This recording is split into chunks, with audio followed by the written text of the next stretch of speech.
Bonjour, bienvenue dans la série Science or Not Science. Donc nous allons attaquer maintenant tout ce qui concerne la mesure. Alors, la mesure est absolument centrale en physique.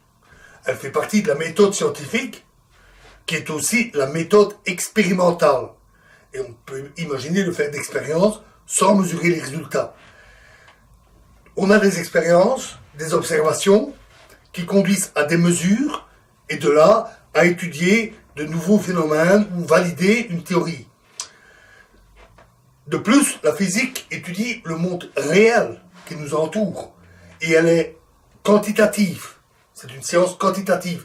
Et donc la mesure est absolument incontournable. On ne peut imaginer la science sans la mesure. Donc si on veut bien comprendre la science, il faut au moins s'attacher un peu à bien comprendre la mesure, ce à quoi nous allons nous occuper pendant quelques vidéos. Alors, la science de la mesure s'appelle la métrologie, car c'est une science à part entière. Elle est composée d'une trilogie. Un instrument avec lequel on effectue des mesures, les instruments eux-mêmes qui sont conçus avec des théories, par exemple les lois d'électricité pour beaucoup d'appareils actuels utilisant des sondes et des transducteurs qui transforment les mesures, les grands de physique en signaux électriques. Et le résultat sert à valider ou concevoir des théories. Alors un tel raisonnement peut paraître circulaire. Comment peut-on valider une théorie avec des instruments qui sont conçus avec les théories? Mais en réalité, ce caractère circulaire n'est qu'apparent. Parce que les instruments sont créés avec des théories déjà existantes, des théories très bien validées par l'expérience, et les expériences et les instruments de mesure vont servir à trouver ou valider de nouvelles théories. On ne va pas valider une théorie en utilisant un instrument qui serait conçu en fonction de cette nouvelle théorie. Il y a donc une synergie aussi entre les théories qui permettent d'améliorer les instruments de mesure et les théories qui vont être découvertes avec les instruments de mesure, mais le processus ne se mord pas la queue. Il y a simplement les instruments de mesure suivent l'évolution théorique, s'améliorant au fur et à mesure que s'améliorent les théories. Et d'ailleurs, si on remonte dans le temps, plus on remonte loin, plus on remonte dans des théories de plus en plus basiques, et donc des instruments de plus en plus basiques, jusqu'à arriver à une époque où toutes les mesures se faisaient à l'œil nu, avec les sens. Et c'est donc pas pour rien, et avec raison, que les anciens, en particulier les anciens grecs, ont étudié les sens, leurs imperfections, le fait que nous puissions être victimes d'illusions, des illusions d'optique ou d'autres limitations de nos sens. Et les premiers instruments furent surtout conçus afin de pallier les défauts de nos capacités, de nos sens. Par exemple, dans les premiers observatoires, ils utilisaient des grandes règles, bien rigides, bien droites, qui permettaient de faire des visées. La visée à l'œil nu étant toujours très imprécise. C'est aussi le cadre philosophique autour de ces limitations des sens qui sont arrivés finalement à des notions telles que le principe d'objectivité que nous avons vu et sans lequel on ne pourrait rien faire en science. Alors, quels sont les moyens de l'expérimentation? Alors, on fait une expérience, on va agir sur cette expérience de différentes manières, en faisant varier différents paramètres. Cela va conduire à des effets. On va choisir un certain nombre de grandeurs à mesurer, et on va les mesurer. Et la mesure est une comparaison à une unité de mesure, puisqu'on va mesurer une grandeur en mètres pour des longueurs, en secondes pour des durées, en watts pour des puissances, en joules pour des énergies, etc. Et toute mesure est une comparaison à un étalon qui a été choisi par exemple, le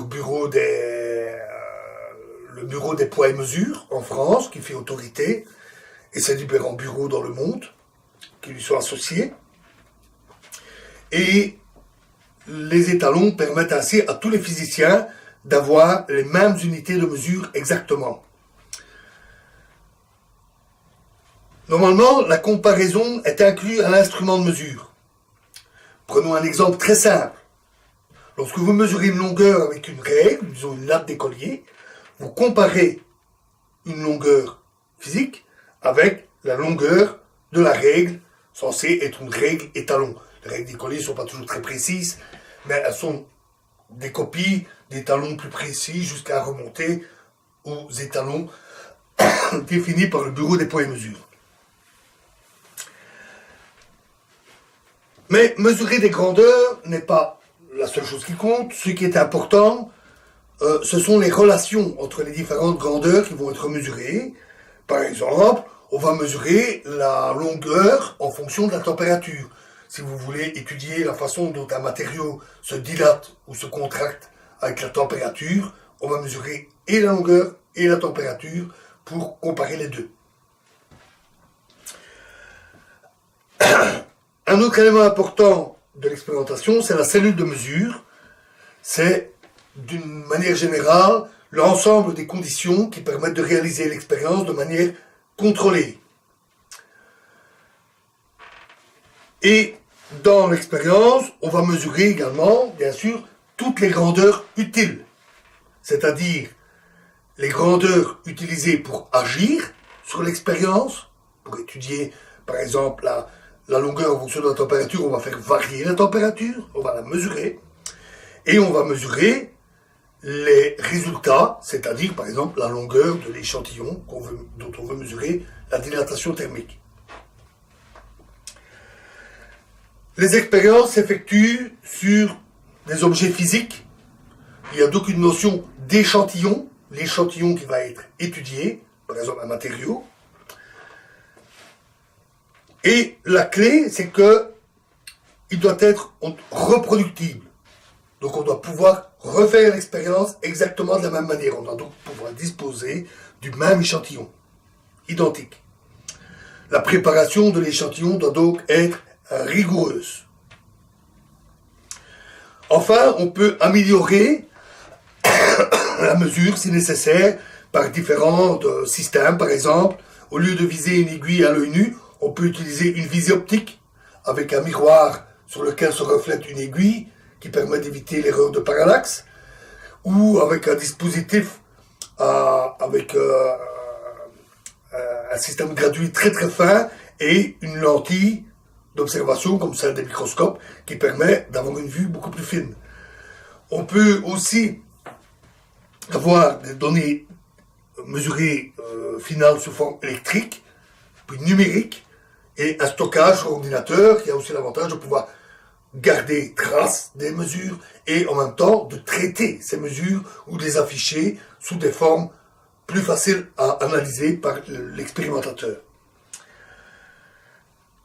On peut aussi utiliser des dispositifs, des instruments plus sophistiqués pour améliorer la mesure.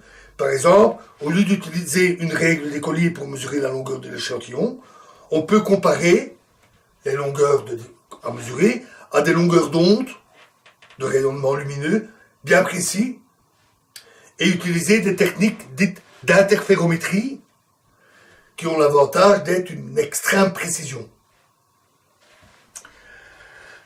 Penchons-nous un peu sur la cellule de mesure. Alors, le dispositif de mesure, il y en a à peu près autant, c'est aussi vaste que toute la physique.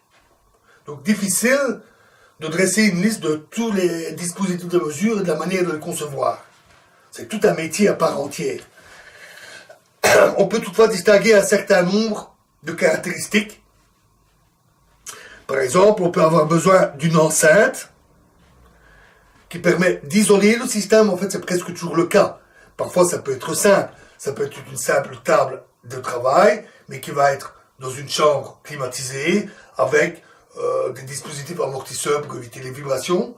Ou ça peut être une enceinte beaucoup plus compacte, en métal, très épais, comme une bouteille thermo, pour isoler de variations extérieures incontrôlables, de variations de pression, de température, voire dans des environnements industriels, de produits chimiques ou d'autres choses de ce genre. La cellule de mesure va également disposer de moyens d'action sous forme de sources extérieures et inclus à la cellule de mesure des sources électriques, des sources magnétiques, ça peut être des sources d'irradiation par des ondes électromagnétiques, dans les ondes radio, dans la lumière visible, dans les rayons X. Ça peut être aussi des rayonnements sous forme de particules, avec un canon électron, avec un accélérateur de particules, ou avec des isotopes radioactifs. À noter que les dispositifs utilisés pour l'expérience peuvent eux-mêmes réagir. Il n'y a pas que l'échantillon qui va réagir. Si on place des sondes et qu'on fait varier la température, la sonde peut elle-même être affectée par la température. Il est donc important de bien connaître ces instruments, de bien connaître les outils et les moyens d'action et les sources pour savoir comment elles sont influencées par le dispositif physique et ses variations, et il faut en tenir compte dans les résultats. C'est parfois des calculs de correction très élaborés. Il reste encore qu'on peut faire souvent différents choix. Prenons un exemple. Supposons que dans le dispositif, je veux irradier un échantillon avec de la lumière, par exemple pour étudier sa transparence, ou sa fluorescence, ou d'autres propriétés à la lumière. Et je veux étudier les propriétés en fonction de la longueur d'onde. Il y a deux manières de faire, par exemple. C'est, ou bien j'utilise une lumière blanche, qui contient tout le spectre électromagnétique, et à la sortie, j'utilise un spectroscope, qui permet de séparer les différentes contributions en longueur d'onde. Une autre manière de faire, c'est d'utiliser un monochromateur qui permet de sélectionner une longueur d'onde précise pour ma source, qui peut être fournie par exemple par un laser incolorant. Et à ce moment-là, je peux disposer d'une cellule qui est insensible à la longueur d'onde, mais qui peut être très précise pour mesurer la lumière résultante. Alors, l'avantage du monochromateur, c'est beaucoup plus précis, c'est beaucoup plus souple, mais c'est aussi beaucoup plus coûteux. Donc, il est important, dans toute expérience, de tenir compte des coûts. S'il n'est pas nécessaire d'avoir des grandes précisions, inutile de s'engager dans des coûts très élevés.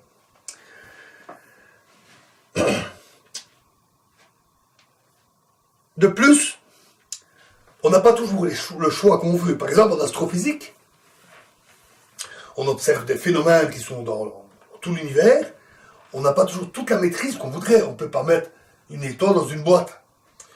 Et de même, si on étudie la lumière absorbée par un nuage interstellaire, une lumière émise par une étoile, on n'a pas le choix. C'est la lumière de l'étoile. On ne peut pas utiliser un monochromateur dans ce cas-là. On doit regarder la lumière transmise à travers le nuage interstellaire et utiliser un spectroscope. La cellule de mesure, surtout en laboratoire, doit également assurer la précision et la stabilité, à la fois des instruments de mesure et des conditions physiques qui sont utilisées. Prenons un exemple. Si j'effectue une mesure par résonance magnétique nucléaire, la précision atteinte par ce type de dispositif, les IRM, comme on passe en médecine, la précision est de l'ordre d'un centième de millionième. C'est très très précis. Or, dans cette expérience, on doit appliquer un champ magnétique extérieur, intense. Il faut donc que le champ magnétique appliqué soit au moins aussi précis que ce résultat, à mieux qu'un centième de millionième. Sinon, le résultat final sera complètement altéré. On peut aussi souvent observer des dérives, parce qu'il y a des fluides thermiques, ou parce que les matériaux bougent avec la pression ou des efforts mécaniques. Pour éviter ces problèmes de dérive, on peut soit aller très vite dans les mesures, ce qui n'est pas toujours possible, soit on peut utiliser une action qui est modulée, à une fréquence bien précise.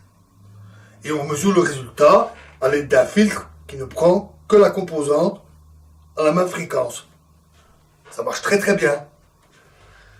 Ça permet également d'éviter les phénomènes dus aux parasites ou au bruit, très fréquents par exemple en environnement industriel, ou des bruits thermiques ou autres, en choisissant convenablement les fréquences d'échantillonnage.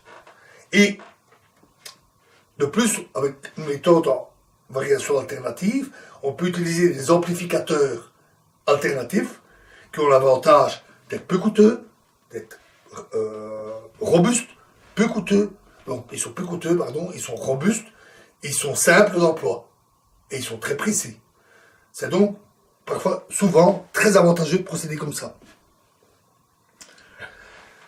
Alors, venons-en maintenant à l'échantillon. Alors, l'échantillon, comme j'ai dit, il doit être préparé de manière rigoureuse. Donc, il y a deux raisons à ça. C'est que ce qu'on veut, on veut mesurer un échantillon, différentes propriétés de l'échantillon. On a donc intérêt à bien connaître l'échantillon. Et donc, d'avoir un échantillon bien précis. Et la deuxième raison que j'ai déjà cité, c'est de pouvoir reproduire l'expérience. Soi-même ou un autre laboratoire qui voudrait vérifier nos résultats ou aller plus loin dans l'étude du même type d'échantillon. Il doit donc être bien défini, à la fois en taille, en quantité, en composition chimique. En physique, on utilise souvent divers matériaux. Il faut que la composition chimique soit très précise. Pour ce qui est des dimensions, des quantités, c'est pas très difficile. On va faire un usinage très précis. On a des techniques d'usinage qui permettent d'atteindre mieux que le millième de millimètre, et même mieux encore. Et on va également faire des pesées d'échantillons, qui là aussi peuvent être extrêmement précises, à des milliardièmes de grammes, hein, si on veut. Il y a des techniques de très très haute précision. La composition chimique est beaucoup plus problématique. Alors, avant 1945, c'était pas un trop gros problème. Parce que les propriétés étudiées étaient essentiellement de type linéaire. C'est-à-dire, le résultat est proportionnel à la quantité de l'échantillon. Par exemple, on effectuait des mesures en diffraction en rayon X ou en diffraction de neutrons. Et là, les effets sont proportionnels à la quantité de substance. Donc, s'il y avait 1 millième d'impureté, bon, l'effet était de 1 millième dans le résultat. Donc ça, on pouvait obtenir des puretés suffisantes assez facilement. Mais depuis 1945 environ, on étudie aussi beaucoup des propriétés non linéaires, en particulier des propriétés électriques. Et là, c'est une toute autre affaire. Ainsi, dans un échantillon de germanium, des concentrations en impureté de seulement 1 millionième de phosphore ou d'arsenic changent complètement les propriétés électriques. Le germanium est un semi-conducteur. C'est vrai aussi pour le silicium. La moindre impureté, et tout change. Donc non seulement on veut limiter les impuretés, mais on peut aussi vouloir contrôler leur quantité. Dire je veux une quantité très précise d'impureté, à beaucoup mieux qu'un millionième près. Les effets physiques autour aussi ont une importance.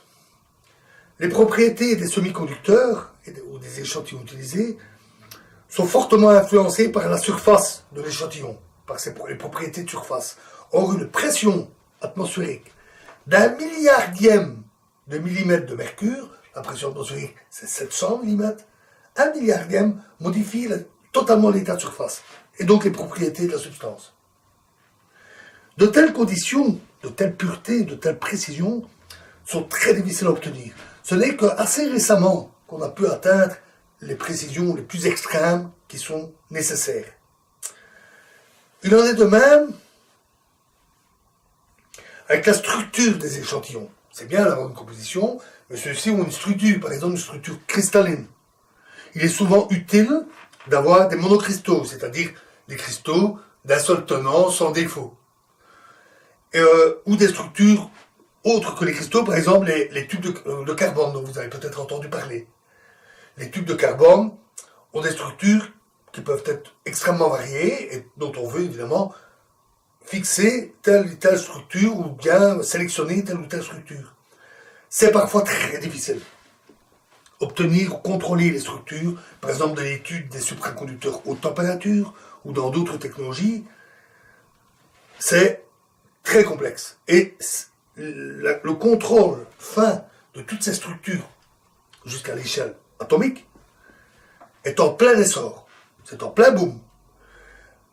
En particulier avec la science des nanotechnologies, dont vous avez probablement entendu parler aussi, qui est également en plein boom. Les deux allant de pair. Les structures à l'échelle du milliardième de mètre, ben ça nécessite évidemment d'avoir des échantillons au moins aussi précis. Voilà pour l'échantillon. Alors, dans la prochaine vidéo, nous nous intéresserons de plus près aux instruments de mesure. Je vous remercie.